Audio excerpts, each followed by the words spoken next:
Good morning, everybody. On behalf of CII Institute of Logistics, we are happy to welcome every one of you to this virtual conference, Building Warehousing Competitiveness 2022, Transfiguring Indian Warehouses.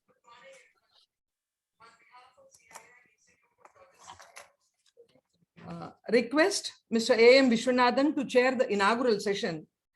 Mr. A.M. Vishwanathan, popularly known as Vish, is a member of CII National Committee on Logistics and Director of Logistics Sector Council and Head of Green Warehousing Effort. He is currently Advisor Logistics in Godrej & Boyce. He has been associated with Godrej Group for more than 4 decades.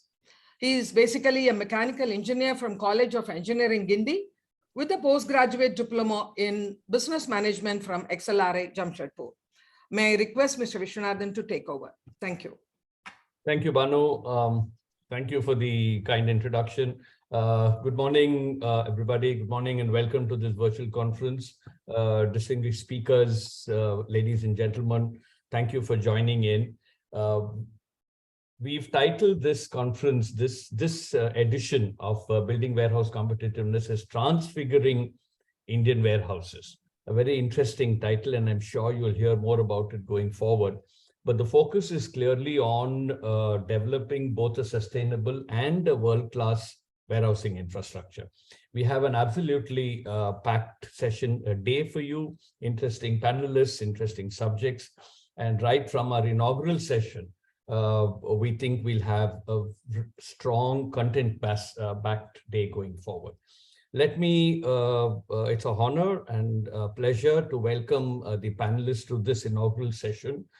Shri Bharatwaj, Joint Secretary of Logistics, as well as Deputy Director General of Logistics in the Ministry of Commerce and Industry, will be joining us shortly. We have with us Shri Anshuman Singh. Shri Anshuman Singh doesn't need too much of an introduction. His reputation and his accolades actually, go ahead of he himself as an individual in the logistics industry. He is the Managing Director of Stellar Value Chains, and we are very happy to note that he's been selected as the CEO of the year for 2021. More importantly, he is also the chairman of our CII Warehouse National Network, an initiative that we believe has strong possibilities going forward, and we'll touch upon that during the course of the day. Welcome to Shri Manish Saigal. Thank you, sir, for joining in. We look forward to your presentation and the content therein. Shri Manish Saigal is the Managing Director of Alvarez & Marcel. He heads the logistics practice for the firm in Southeast Asia, including India, with more than 2 decades of experience, management consulting, policy review, M&A, and we look forward to hearing from you during the course of the day. A quick note on the conference itself. First, let's start with the warehousing sector. The warehousing sector has truly emerged as a cornerstone for Indian economy, as well as a very relevant asset class for all those who are investing into this sector. It has seen remarkable growth, possibly driven by e-commerce and physical retail and 3PL revolution in India. And it's forecast to have a very strong CAGR even for the future. This makes the sector not only interesting, but for all of us who are participants in this sector, it's a very, very positive growth story. Add to this, or in the background, you have the fundamental Indian growth story, which is so well documented that it doesn't need repetition. So in the context of the Indian growth story, whether it is manufacturing or whether it is services, we have a very, very strong opportunity for modern warehousing going forward. The last 2 years have, however, brought about the need for a robust supply chain. The pandemic and all the impacts that it has had has only made it even stronger. It's well recognized now, and we believe that warehousing can be a very key element in this robust supply chain that everybody is talking about, which makes it even more of an interesting sector for all of us who participate in this sector. We also believe that this sector will transform over the next few years. It has already undergone a transformation over the last few years, but even more of a transformation should happen. And we should get glimpses of this and forecasts of this from our eminent speakers today. Of course, the impact on greenhouse gases is something that cannot be kept quiet. We know that there is a certain contribution from the logistics activity to emissions, and that has to be controlled. Therefore, the balance between growth, warehousing, and green supply chain, and which will bring us to this topic about sustainable warehousing. Green and sustainable warehousing will be the need of the day, will have to be addressed by us as leaders in this industry going forward. Given such a variety of issues to be addressed, not only during this conference, but even on an ongoing basis, CII Institute of Logistics established what we know as the CII network, which is very interesting for us, the Warehouse National Network. The Warehouse National Network is a conglomeration of various stakeholders, all stakeholders, under the chairmanship of Mr. Anshuman Singh, and it's a countrywide network. We have the objective of taking all points of view, everybody's point into consideration, ensure that we take solid steps in improving warehousing in India going forward. I'm sure you will hear more of this during the day. So, ladies and gentlemen, let's begin the deliberation for this session for the day. To kickstart, let us. I would welcome Shri Manish Saigal. Invite him to kindly share his address, his team address, which will kickstart the proceedings for the day. Manish, all yours. Thank you, Mr. Vishwanathan. Allow me to share my screen. I actually have put together a short presentation.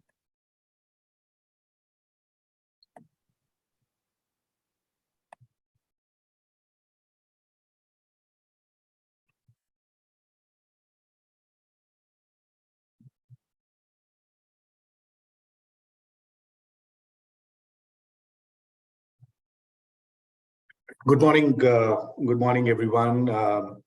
Thank you, CII, Dr. Bhanu, for inviting me to be part of this conference. It's actually become, like an annual, very important affair from my perspective. I really enjoy coming and interacting with participants and panelists every year on this conference. Greetings to Mr. Vishwanathan, Anshuman, fellow panelists. I look forward to our interactions and learning about the new developments as are taking place in the sector. I think Mr. Vishwanathan set the context and tone of this conference quite aptly. And I picked up two themes, which actually I believe would underpin how warehousing of future would evolve. To me, those two words are sustainable and world-class, right? And both these are not just, fancy phrases to talk about. I think they mean real business sense. And through my presentation, I also want to talk about how these two words are becoming almost as critical as a secret sauce to success today in the industry that we've never seen in the past. Call it big is beautiful. In fact, there was a time, and Anshuman will agree with me, when you get to see 10 years back, a 20,000 square feet warehouse, was the norm. And it was Anshuman who sort of envisioned setting up 1 million square feet, single location. It was unheard of, right? It was basically unheard of in the Indian context. But what's really happened is this whole definition, or sort of the category of warehouses, as we now call them, as grade A or A+, different people use different expressions for this, has come a long way, both in terms of the size. So for instance, I was just checking pre-COVID, if I look at the total absorption of grade A in India was shade below 100 million, right? And in 2 years' time, it touched, an all-time high number of about 150 million. One could argue that some of this was also on the back of a very robust demand for, warehousing that was witnessed by e-commerce, 3PL industries. But this is actually unprecedented. And if we just sort of plot this over a long term, what we notice is that while, yes, there is a demand clearly of the robust demand for grade A, but what is also happening is that there is a very strong, absorption or penetration of grade A in the overall warehousing stock that exists in the country, right? When you look at this 150 million, one may think, okay, it's already very high, but I always take their attention to this number, which is about 1,200 to 1,250 million square feet, which is really the stock out there of not so good, grade B, grade C. In some of these cases, these facilities are also like yards, right? And when I look at the percentage, we are still, at a level of about 10%, 11% grade A absorption or grade A penetration in the overall warehousing stock in the country. When you look at the same number for China, this is almost 10 times, right? And I'm talking about purely the percentage, I mean, the grade A stock. And in our view, and we've done a lot of studies in this space, in our view, this market is likely to continue this growth acceleration.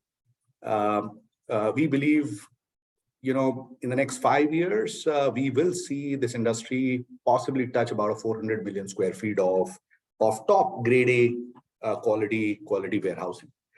And some of this has actually been made possible also on the back of very strong pull from customers across e-commerce, 3PL, modern retail, to name a few. So overall, a fairly strong and buoyant, outlook for big world-class demand, warehousing demand in the country. I've actually laid down, 5 key drivers that I believe underpin all the activity and buoyancy that we are seeing in this sector. One is clearly consumption and dispersion. Now, there are 2 subtle themes there, right? So one is, as we know, people are consuming more in India, income levels are growing, and therefore there is a very strong consumption story, which is witnessed all across, India, not just limited to only the top 8 cities, but it's actually now going down to tier 2, tier 3, tier 4 towns, possibly over a period of time into the rural India as well. Now, what it means is that as they are consuming more, they also need products to be supplied to them, faster. And therefore, there are many more consumption clusters that are emerging in India with about 200-kilometer kind of a radius. And some of this will actually result in development of what I call as a hub and spoke kind of warehousing networks in the country. Today, bulk of warehousing is cornered or clustered in about top 8 cities, right? I don't think this is going to answer the need for the country from a consumption and dispersion perspective. And we will see this possibly become 8 will become 12, 12 become 20, 20 will become 40, right? Supported by many more spoke warehouses. Second big theme that we are seeing in the country is production, right? And we all know the way government is pushing the whole production linked incentive schemes in the country. COVID really helped us, benefit from the China Plus One strategy in several sectors, whether it was chemical, plastics, solar. We've suddenly seen, India emerge on the global manufacturing map, right? I mean, it was very difficult to believe that India actually would be one of the manufacturing hubs for an iPhone 14, but that's actually real. I mean, today we are actually getting iPhone 14 from a facility that is actually manufacturing those phones, in India, right?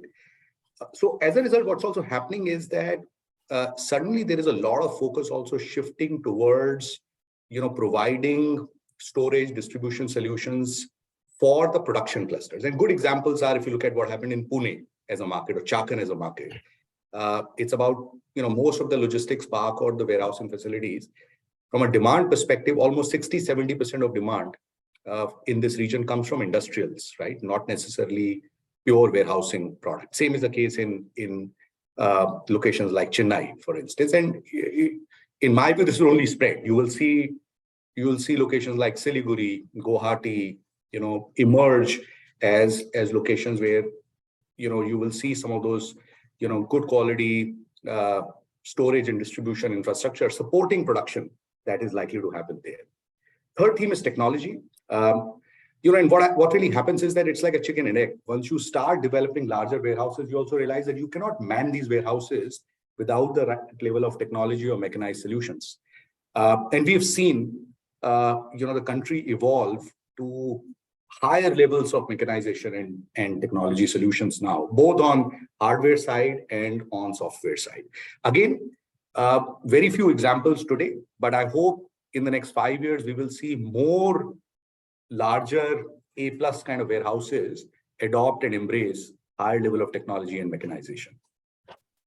Government's regulatory push has really helped. So whether it was reforms like GST that happened, earlier in the decade, or e-way bill, and more importantly, if you look at now, National Logistics Policy, National Industrial Corridor Development Program, there is a very, very strong thrust directly from PMO on developing large, world-class, multimodal logistics parks in the country, and that's actually very good and something that I personally think is the step in the right direction if we have to become a more efficient logistics economy, compared to rest of the world. Last but not the least, I think we all have to commend the efforts made by the two industries, and I've sort of, pardon me for not including others, but I think two industries that have actually made a very significant contribution towards both, maturity and growth of modern warehousing in India would be e-commerce and 3PL. I think they've kind of collaborated. They work very closely with the warehouse developers in the country to kind of create products which actually look and feel really, really world class today. Few must admit to talk about, but I hope with the kind of acceleration these industries are seeing, we will see many. And it's not stopping there. Big is getting even bigger, right? We have seen examples where companies are signing single box million square feet leases for 10+ years, right? In front of us these days. This was like unheard of, 5, 6, 10 years back, right? And there are many, many examples. One very interesting data that I picked up was from UK. You can see the overall size of warehouses in UK has grown by about 56%. But I would like to draw your attention to what happened to million+ square feet boxes. That number has almost quadrupled in the last 5 years, right? And this is a trend which I believe is also taking place across the globe. Big is getting bigger, and therefore the paradigm or the bar that people used to ascribe to bigger warehouses will actually see a new paradigm going forward. We're already seeing many examples of million square feet kind of boxes or multiple boxes, but single contracts that a lot of customers are asking for, even in the Indian context today. And my second theme was future is greener, right? And this cannot be undermined. This is becoming extremely important, both from customer perspective. So when you talk to the tenants of these warehousing facilities today, they have very strong focus and accountability around making their supply chain greener and cleaner. Many of these companies have actually taken a focused vision to make their supply chains carbon zero in the next 5 to 10 years, and therefore warehousing plays a very important role. We have seen several examples of it, whether it is in the form of more recyclable building materials being used in development of warehouses, recycled, reclaimed plastic, wood, steel, plant-based, polyurethane foams. In fact, it's so interesting, and there is so much innovation happening globally on building material side that it's not hard to imagine that tomorrow, if you have to dismantle a warehouse, you can literally take that warehouse material, sow it as seed, and grow plants out of it over a period of time, right? Building designs are becoming more environmentally positive and friendly. Use of natural light, cool roofing solutions, green covers to ensure better temperature control without use of fossil fuel based refrigeration systems. Rooftop solar plants, right, to basically provide power, are something which are increasingly becoming a norm, especially for the larger AA+ category of warehouses.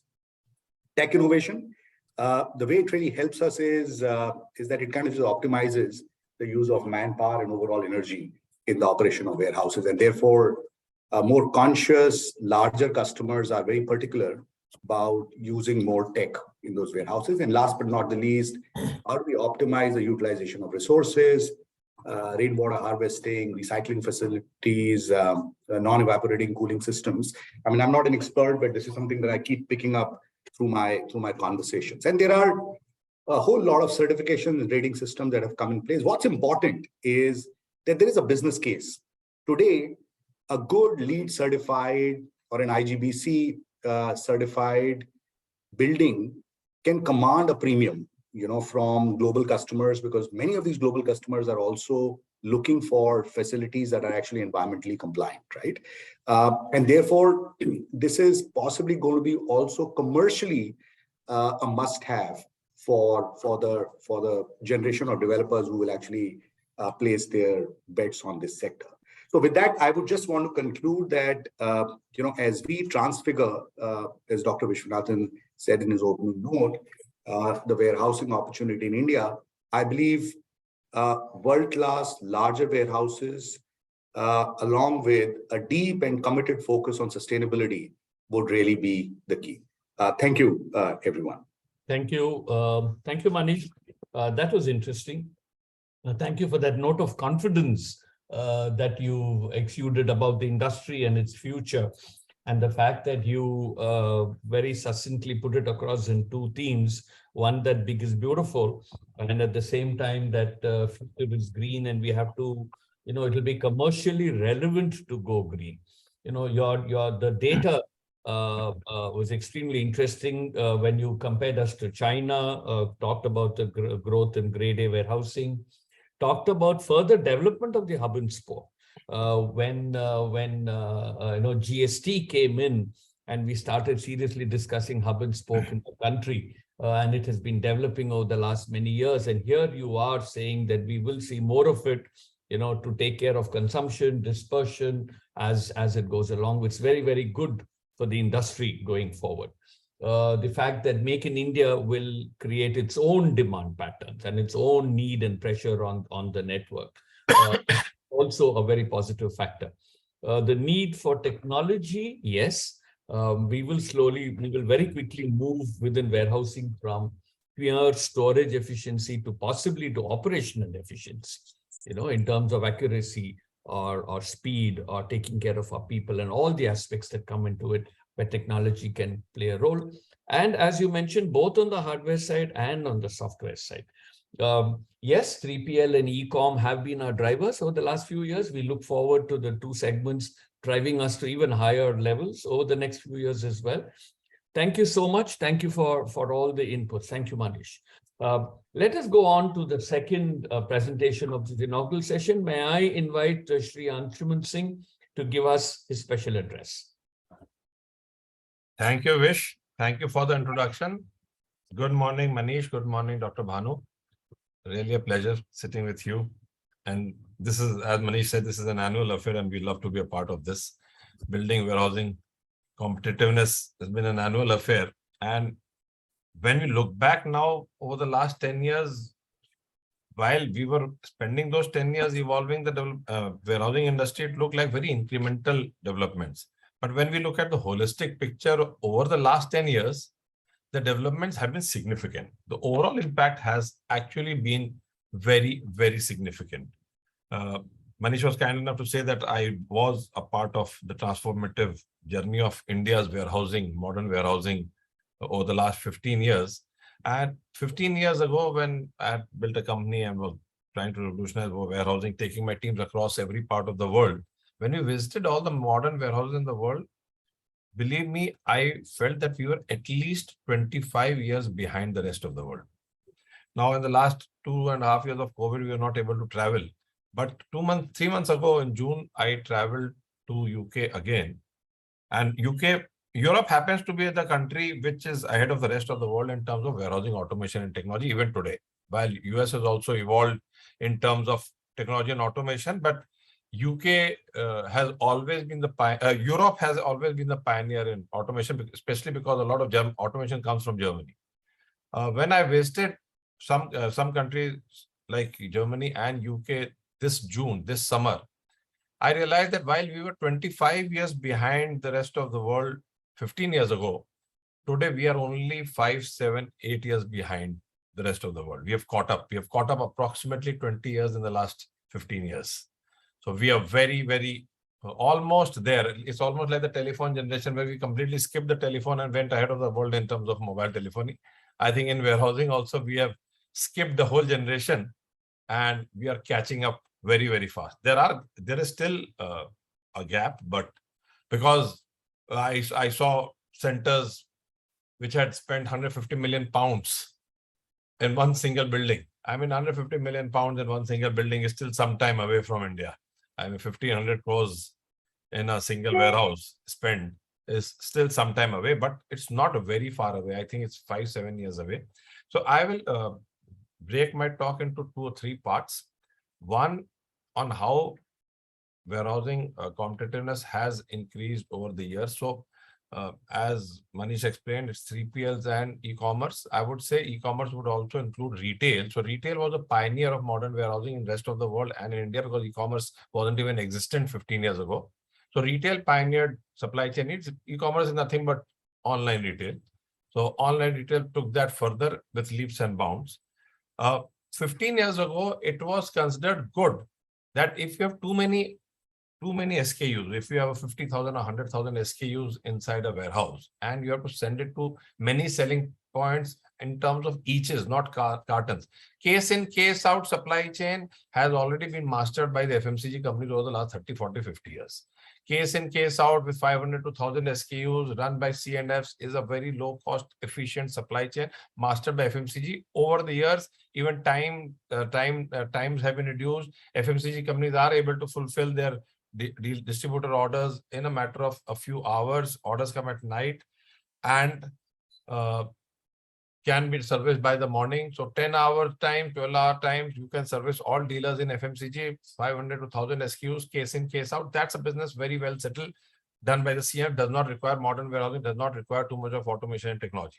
But when it comes to retail, e-commerce, and similar industries where the SKUs proliferate, you have 100,000 SKUs, 100,000 products in a warehouse. Nothing is case in, case out. It goes to retail stores or retail customers and goes in pieces. That's where the complexity starts, when you have to pick lakhs of pieces or 100,000 of pieces every day and send it to thousands of selling points or to several thousand customers. In the case of e-commerce, that's where the complexity starts, and that's where modern automation technology is required. And that's where we started building modern warehousing 15 years ago.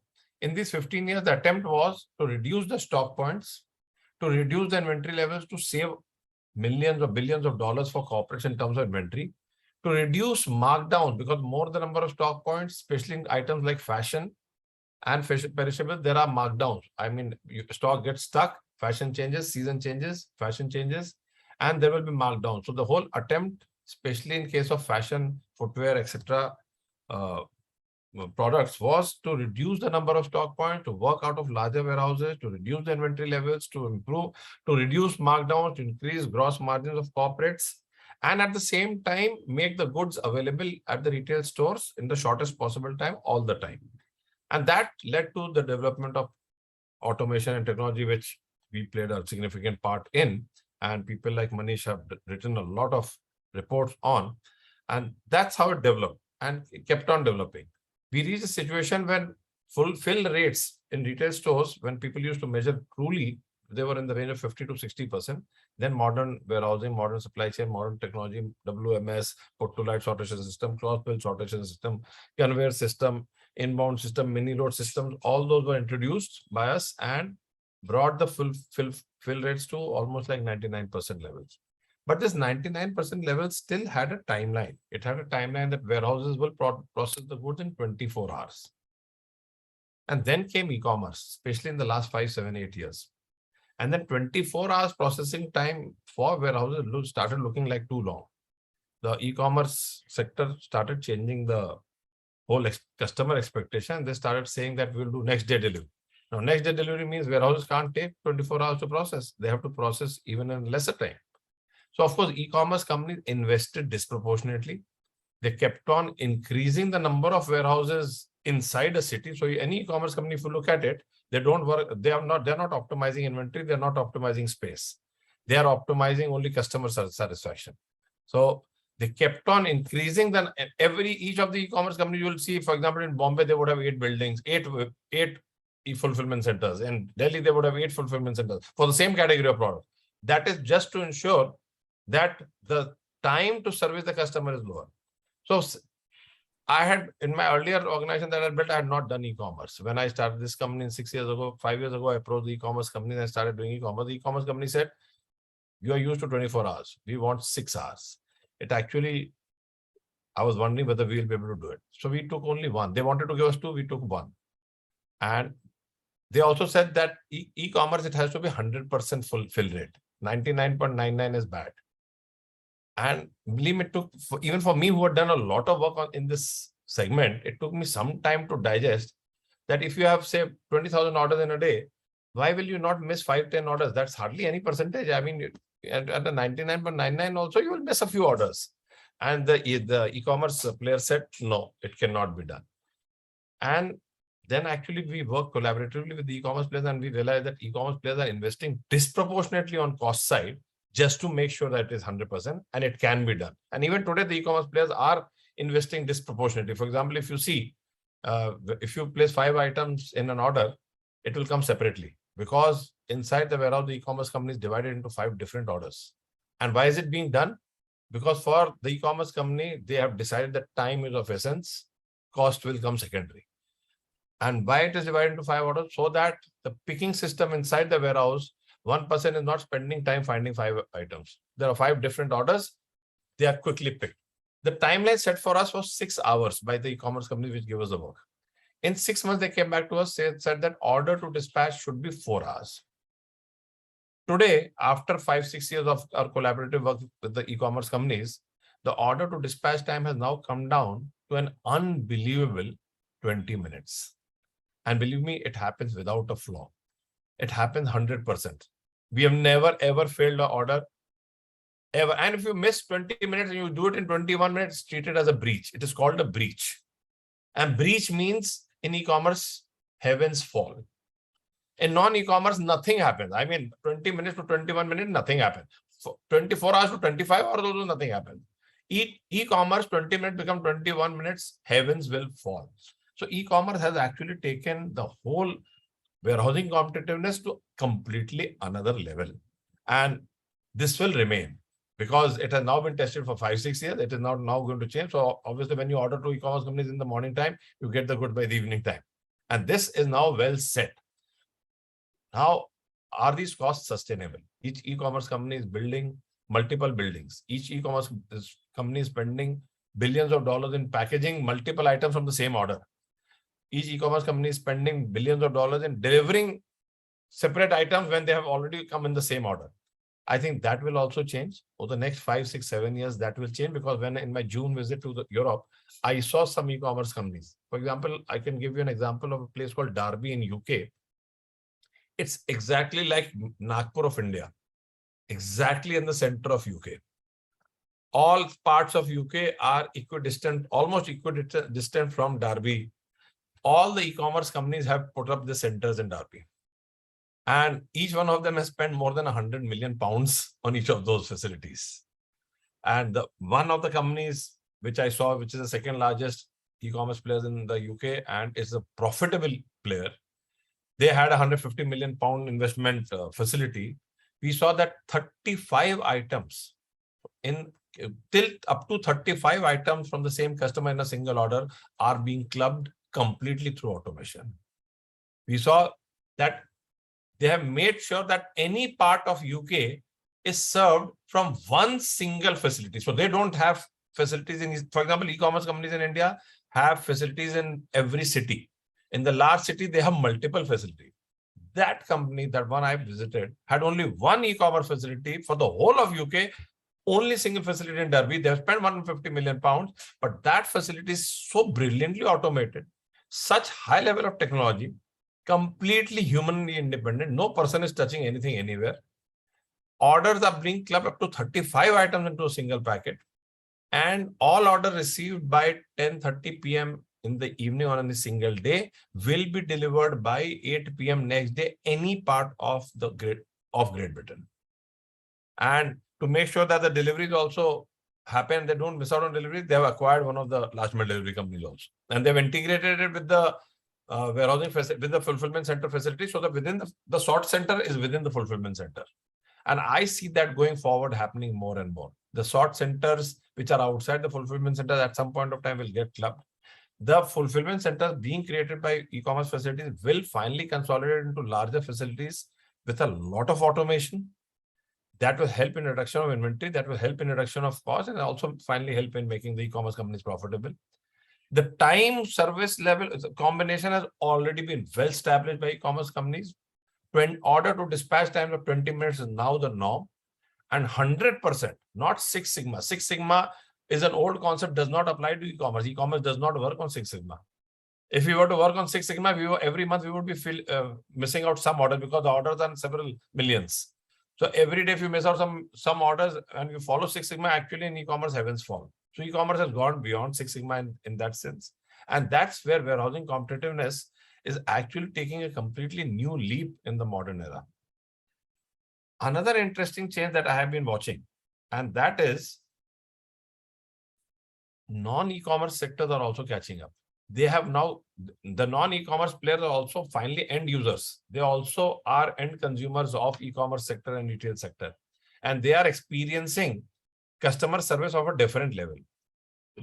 That is leading to a rub-off effect in all the other sectors. And some sectors which we would not have thought would change are changing dramatically. There are multiple reasons for it. We run the largest automotive spare parts distribution center in the country. It's a 700,000 square foot facility with more than 100,000 parts. What has happened in the automotive sector is BS6 has come in, new parts have come in, more expensive vehicles have come in, the parts prices have gone up, steel has gone up. So in the last 5-7 years, inflation has made the prices of the parts almost double, and the dealers are the same. So for keeping the same quantity, dealers now have to invest almost double the money to keep the inventory of those parts. That is leading to pressure on their working capital. As a result, dealers have become demanding. On top of that, the automotive companies have also become conscious that it's high time that we change our supply chains. And if e-commerce has transformed the whole world like this, let us also reduce the service times to our dealers and our customers. It will help them in managing working capital. It will also help them in serving their end customers. Moreover, what happens that today, if vehicles get a breakdown or vehicles have a problem and they need service parts, customers have become very impatient. They are not willing to wait for a few days. They now need the parts right there and then. And to ensure that, even something like automotive spare parts has also started behaving like e-commerce. And that's where the automotive companies have also started reducing the times. Earlier, our service times used to be for that goods, once the orders are received in the warehouse, have to be dispatched in 24 hours. And that was the norm for all non-e-commerce DCs in the country. 24 hours is a good time. As long as you do 97% of full rates, 24 hours, you're good. The same automotive company over the last few months has changed the norm for us. They are saying, no, it is no longer 24 hours for dispatch. It is 24 hours for delivery to my dealer. That makes the warehousing processing time from 24 hours to maybe 8 hours. That's a big, big transformation. I mean, this was unheard of in the industrial sector, unheard of in the automotive sector. It was, I mean, an automotive sector did not need any processing time better than 24 hours. Now, today, the automotive sector is talking about delivery to its dealers in 24 hours. In fact, automotive companies are investing in increasing number of warehouses. In the past, they have always worked on reducing the number of warehouses to optimize on inventory. Right now, customer satisfaction has become so important.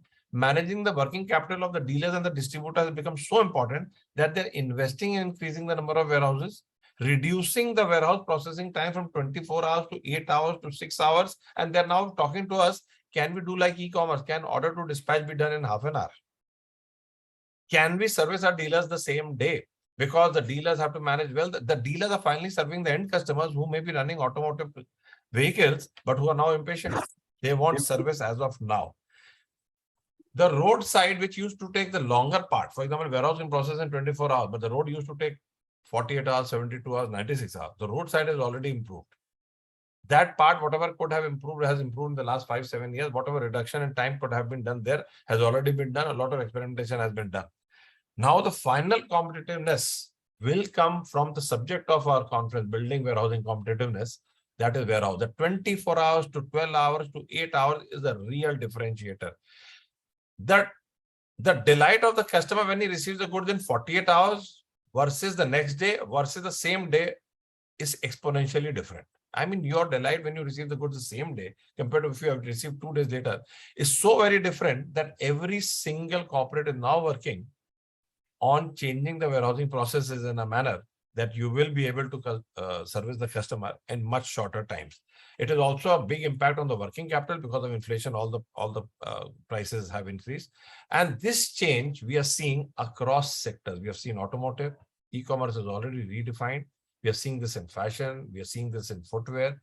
Every single sector, and especially with increasing interest rates, the working capital cycle importance has further increased. So gone are the days when warehouses could have serviced 95% service levels in 24 hours. That 5% which was left over today is not acceptable.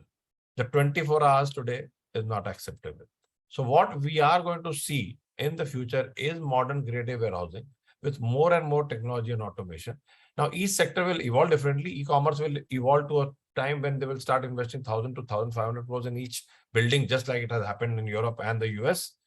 In the other sectors, the development will happen where companies will start spending a few crores inside a warehouse and do a lot of automation technology to manage their products. E-commerce will remain at 20 minutes. The non-e-commerce will come down to a few hours as they are coming down. But the whole paradigm is shifting. As Manish's presentation showed, that from 150 million square feet of modern grade A warehousing today, it is going to move to 400 million square feet of modern grade A warehousing in 2026. I think that's very, very possible and very, very doable. It will happen because that is the way the world is evolving. That is the way India is evolving. And COVID has also changed a lot of paradigms. So people's since e-commerce went up in the COVID period, the expectation of the customers now has gone up. And building warehousing competitiveness as a forum will keep on gaining importance in the years to come, at least for the next 5 years. Because every single hour of warehousing competitiveness is actually changing the paradigm. 1 hour can mean 1 day delivery late, or delay by 1 day. I mean, if you miss some timelines, the delays can lead to 1 day delivery, delayed delivery. So packaging costs, volumes, eaches, complexities of the product profile, the dealer expectation, the end customer expectations will continue to impact warehousing as a sector and forcing it to evolve and keep catching up with the world. In the last 15 years, we have caught up almost 20 years with the world. We are still 5-7 years behind. In the next 5 years, we will catch up the remaining 5-7 years also. I think in the next 4-5 years will be equal to the world in terms of automation, technology, modernization, sustainability, volumes, grade A, quality, accuracy, and customer delight. In fact, Indian customers are more demanding. So my expectation is that in terms of customer delight, India will move ahead compared to the rest of the world. Even today, the Indian e-commerce fulfillment, believe me, my son studies in the US and I have seen Europe. The e-commerce fulfillment in India in terms of customer expectation is far ahead of them. Amazon does not deliver in US on the same day. In India, you're expected to deliver on the same day. So that's India. So I think India in terms of customer expectations will lead the way, and warehousing competitiveness will have to happen to achieve the customer expectation of Indian customers. And in terms of costs, all the players will have to invest in automation, technology, grade A buildings, sustainability, environment, and do the right things so that we can delight the customers. So I will stop here. Thank you so much. Thank you. Thank you, Anshuman. As always, it's full of content and full of contemporary content. Thank you. Thank you for that wonderful speech. Now, I'm going to deviate a little bit with the permission of both Anshuman and Manish and ask just a couple of questions to add on to what both of you have spoken. Anshuman, to you first.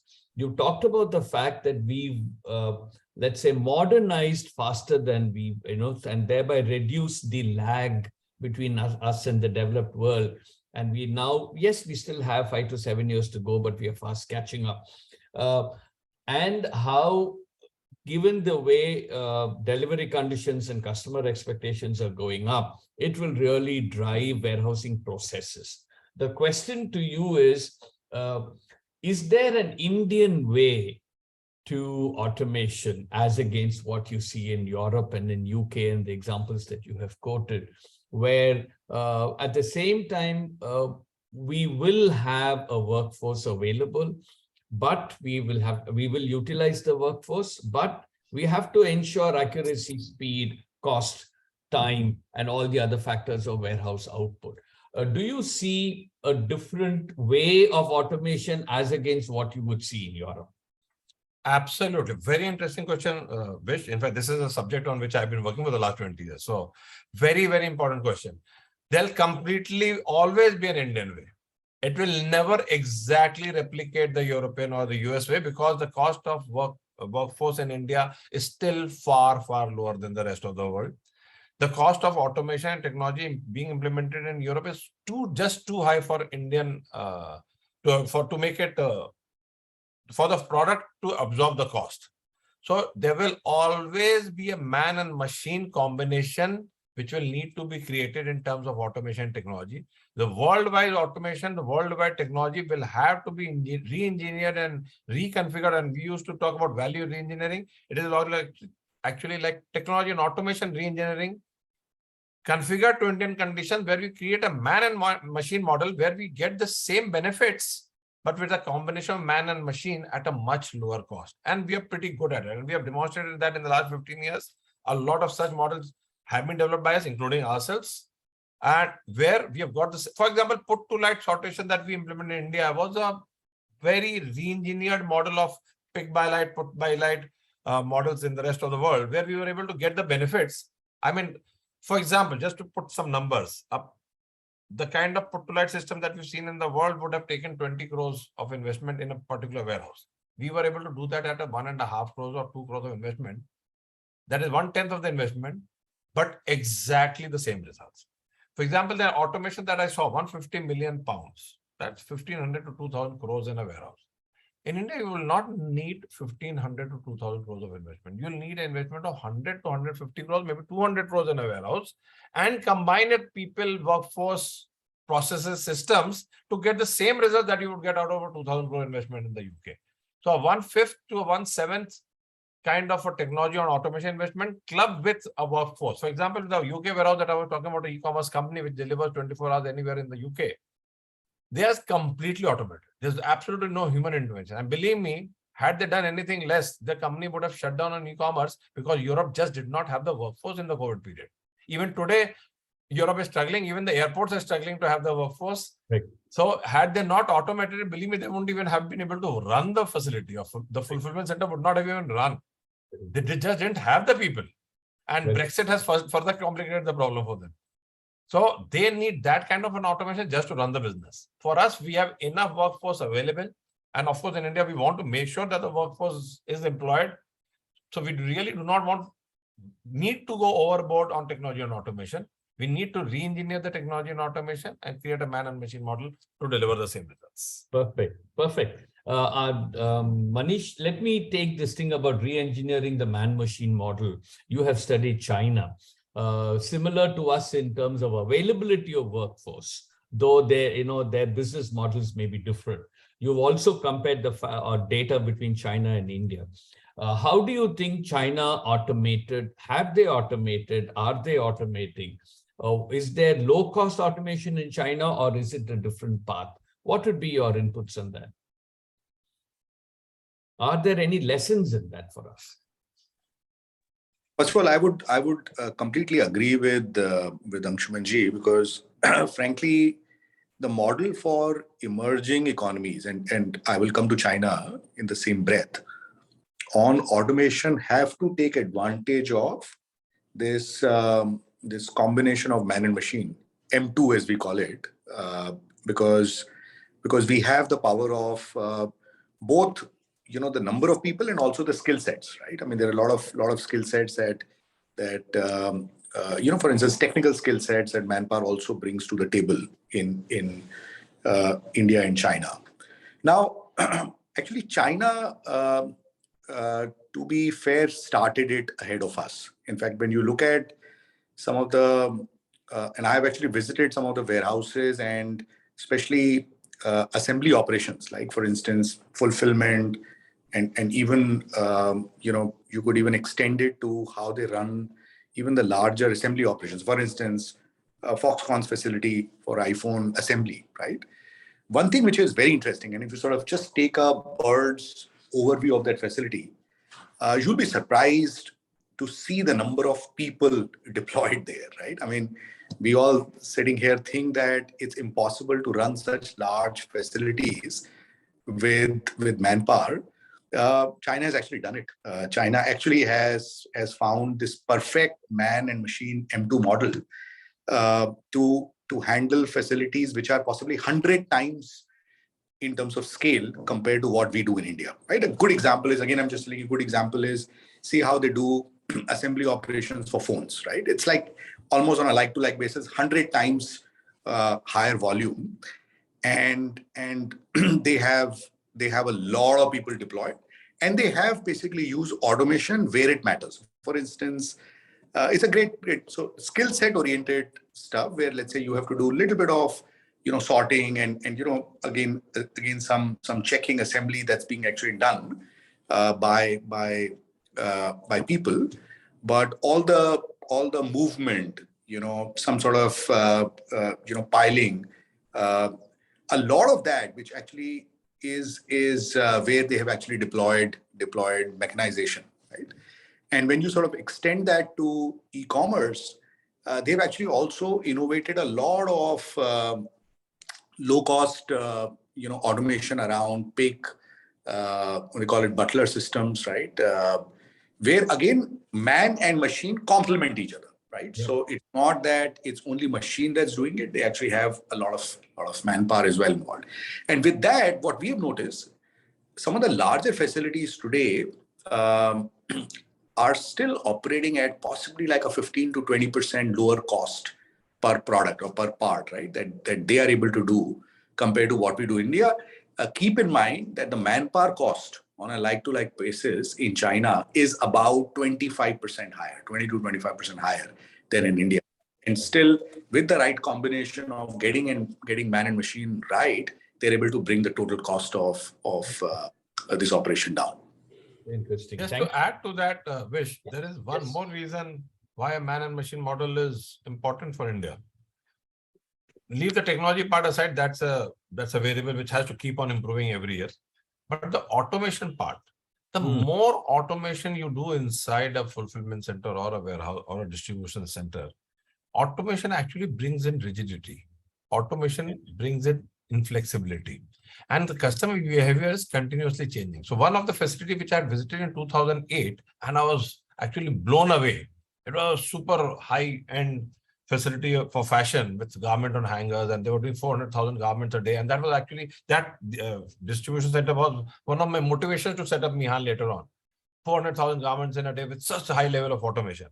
When I visited the same facility again, and it was so sad, that entire 100 million automation is completely wasted today because the customer behavior has changed. They have had to spend another 100 million to set up e-commerce facility. So overspending on automation ahead of time is a dangerous proposition. So it has always got to be the right mix of man, machine, and in a way that there is flexibility to keep on changing. Absolutely. And, with this, what should I say, knowledge and experience that we have got as a group, we really look forward to, taking it forward in the right manner, in the Indian manner, not necessarily jugaad as it is known in the West, but in the Indian manner. And that is why the importance of experience in the warehousing business cannot be understated at any point of time. I'm going to ask a second question, Anshuman, specifically to you in your position as the chairman of the Warehouse National Network. How do we leverage the Warehouse National Network to get our work done, given the width and the breadth that it is capable of? And the second part of the question is, how do we leverage the phenomenal startup, what should I say, spread that is available in India? the growth in startups in the logistics space. There are so many young people, so many startups active. And keep in mind that you've got an audience of over 350 people listening to us today, both who must be users, investors, startup, people of interest in this thing. So how do we leverage both as the network itself, and how do we leverage the startup culture that is so good and so prevalent in India?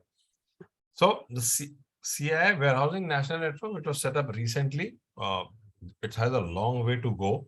Actually, we haven't yet exploited that forum enough to propagate the benefits of collective knowledge, wisdom across sectors, and we have not shared that knowledge with enough and more players. So I think we are making a plan for the next 12 months in that forum, where we want to involve people from various sides, from the user side, from the tech logistics startup side, from the automation side, from the material handling equipment side, from the manpower provider side, and from the building provider side, as well as the 3PLs, to collectively come together, use the collective wisdom, and take the warehousing as a sector to the next level with every meeting. So that there is a 12-month plan where we can collectively decide on various things. We had created subcommittees, but actually in this sector, more than subcommittees, I think we'll have to take themes. And we'll have to take themes and attack those themes. And every committee, every meeting, we should concentrate on one theme and move forward, and then share knowledge on what has been done. So there's a lot more to be done. In fact, the onus is on me to drive that. We just come out of COVID, so of course everybody was busy in settling in the post-COVID period. And I think now one of the things I was just thinking was that we should also involve Manish in that warehousing network forum. So I think there are a lot of knowledge can come in.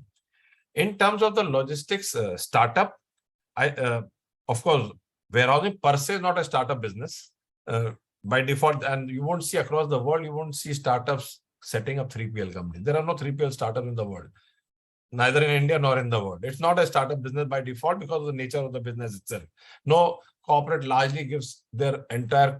See, warehousing, all said and done, is a core part of any corporate business. It is not a non-core part. So outsourcing this to a startup is not an easy thing. It's a very high entry barrier business.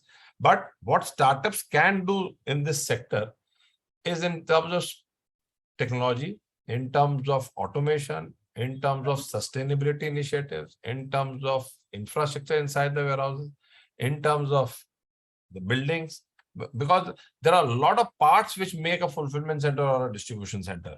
And a lot of startups can contribute to those parts. A lot of them are capex heavy, which startup may not like, but not all parts. For example, in a warehouse for sustainability, you need solar power.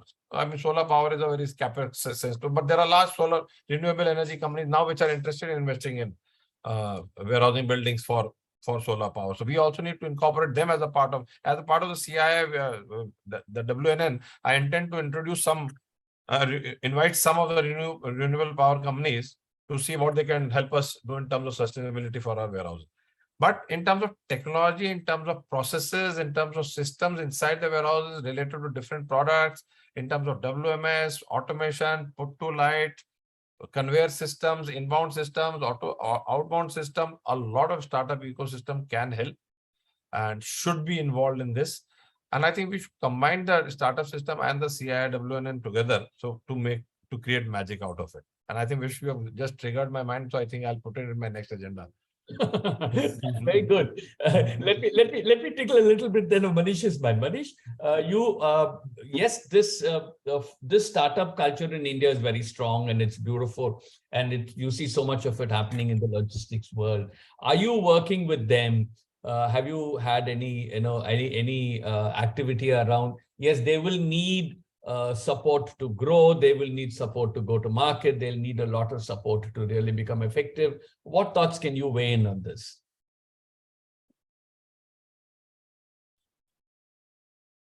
You're muted. Manish, you're muted. Yeah, sorry. Vishwanathan, absolutely. I'm passionate about working with the young minds of the startup community in India, especially in logistics. Both professionally and personally, I kind of very actively involved with them. And my thinking especially in the context of 3PL warehousing, to the startup community would be, approach it, the model of co-opetition, right? Where there are several pieces of this puzzle that have to be solved in a very innovative, cost-efficient, impactful way, right? And we just a while ago we were talking about mechanization solutions or automation solutions that work for India, and I'm glad to say there are at least 2-3 startups that have actually exactly addressed that problem, right? So they've kind of developed sorters, robotic solutions at like India kind of cost structures with the India kind of applications. Again, see, these are all young people who sort of they do not have the depth of experience that many practitioners like us have. So obviously they may not get it right in the first go. We also need to sort of help them. We also need to kind of give them the POCs, and allow them to kind of improvise and develop. Same thing on IT systems, right? I mean, there are Indian companies that have come up with far more cost-effective, yet very nuanced, intricate, WMS, OMS kind of solutions. But yeah, I mean, they will not get it right in the first go. They will need to sort of work with larger companies to basically embrace, learn, and adapt.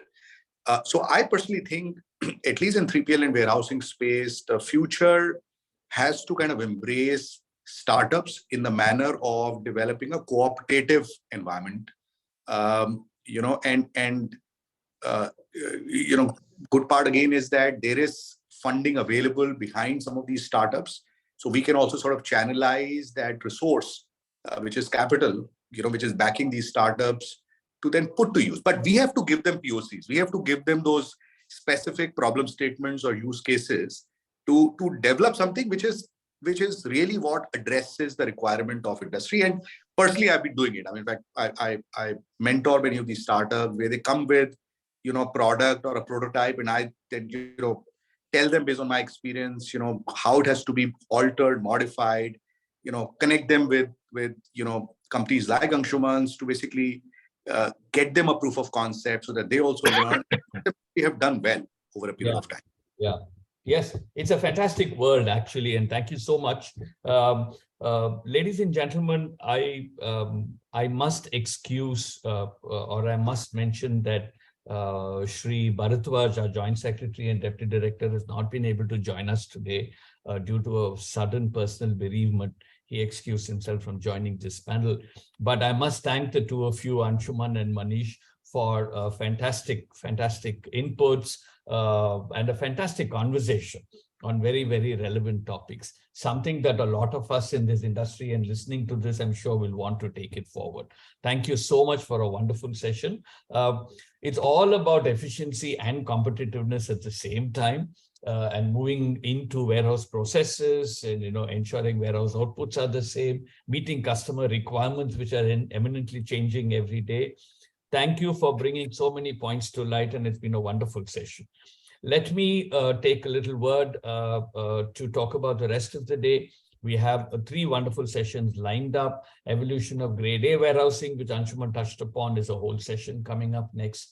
We have the e-commerce and 3PL focus on how they become drivers to modern warehousing, and moving on to technology and sustainability.